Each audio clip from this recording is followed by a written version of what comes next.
Imagine this. Your parents bought a house in their 20s. One income. Normal job. Nothing extraordinary. Now, fast forward to today. You have a degree, maybe even 2 incomes in your household. You work harder than ever. And somehow, owning a home feels completely out of reach. So what changed? Because this isn't just bad luck. It's not just housing is expensive. There's a deeper system behind it. And once you see it, you can't unsee it. Let's start with the obvious. Prices. Over the last few decades, housing prices didn't just go up, they exploded. In many major cities, home prices have increased 3x, 5x, even 10x. But here's the real problem. Your salary didn't. Wages have grown slowly, while house prices have gone vertical. That gap right there is the core of the problem. But why did prices grow so fast? One major reason is supply and demand.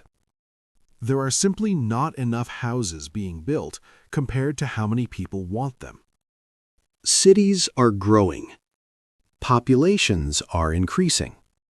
But construction? It's slow, expensive, and heavily regulated. In many places, it's actually very difficult to build new housing due to zoning laws, permits, and restrictions. So demand rises, supply stays tight, and prices go up. Now add another layer: investors. Homes are no longer just places to live. They've become assets. Investments. Corporations, hedge funds, and wealthy individuals are buying up properties at scale. Why? Because real estate is one of the safest ways to store and grow wealth. So, instead of competing with just other families, you're now competing with billion-dollar companies. And here's the scary part. They don't need a mortgage. They can pay in cash. Instantly. Over asking price. That means even if you're financially responsible, saving, doing everything right, you're still at a disadvantage. Now let's talk about interest rates. For years, interest rates were extremely low. That made borrowing cheap. Which sounds good, right? But it had a hidden effect. It pushed prices even higher. Because when people can borrow more money, they're willing to pay more for houses. So sellers raise prices. And the entire market inflates.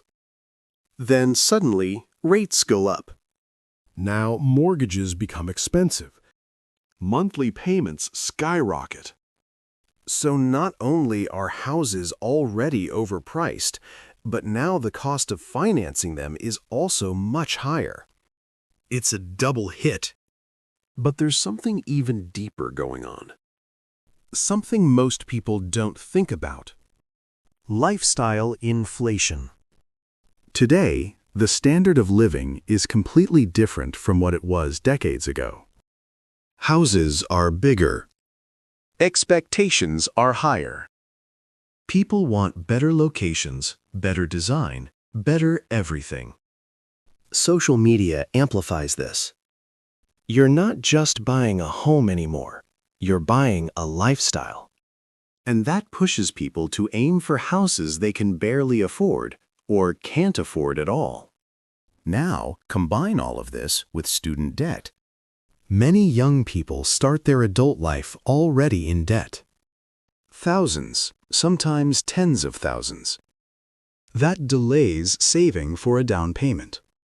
It lowers borrowing power. It makes banks more cautious.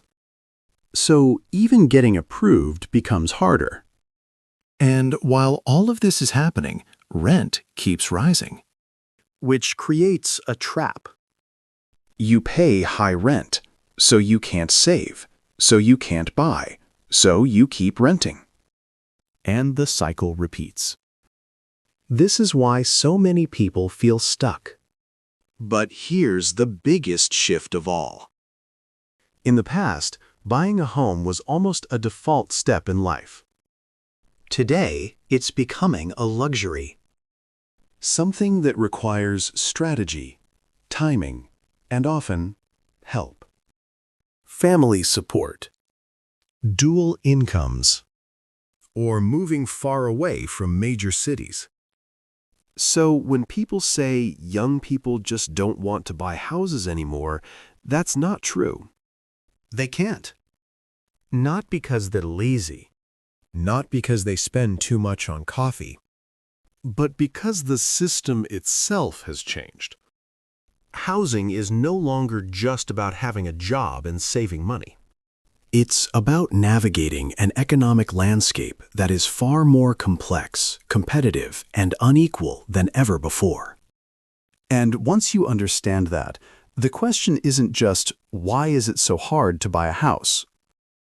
The real question is, what are you going to do about it?